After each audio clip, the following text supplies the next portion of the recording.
ዛሬ ማለትም ህዳር 18 ቀን ከ72 አርድእት ወገን የሆነው ጃንደረባው ባኮስን ያጠመቀው ምሁራነ ኦሪት ከሚባሉትም አንዱ የነበረ ጌታችን ትክ ብሎት አይቶት ተከተለኝ ሲለው ቅዱሱ ያለመመንታት ሁሉን ትቶ በመንኖ ጥሪት የተከተለው።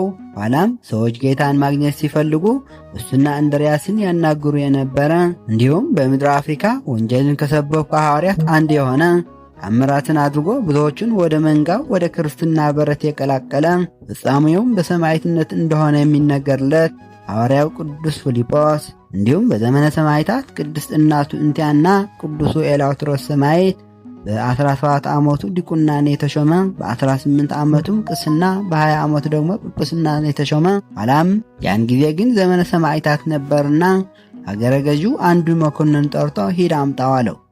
መኮንኑ ሲደርስ ግን ቅዱስ ኤላውትሮስ እየሰበከ ነበርና በጣዕመ ስብከቱ ተማርኮ ከነተከታዮቹ አምነው በዚያው ቀረ። እናም አገረ ገዢው ሌላ መኮንን ልኮ አስመጣውና ቅዱሱን ለምን የተሰቀለውን ታመልካለህ አለው። ቅዱሱም ማስተዋል የተሳነህ ቢገባህ ኑሮ የተሰቀለው እኮ ለኔና ላንተ ነው አለው። ሞት ተፈርዶበት ቅዱስን ብዙ አሰቃይተው እስር ቤት ሲጥሉት ርግብ መታ መገበችው። እግሩን ቸንክረው በመንገድ ላይ ሲጎትቱት መልአክ ወርዶ ፈታው፣ ወደ በረሃም ወሰደው። ከጊዜያት በኋላ እንደገና ይዘው አምጥተው ብዙ አሰቃይተው በዚች ዕለት ከእናቱ ቅድስት እንቲያ ጋር በጦር እየወጉ ገድለዋቸዋል።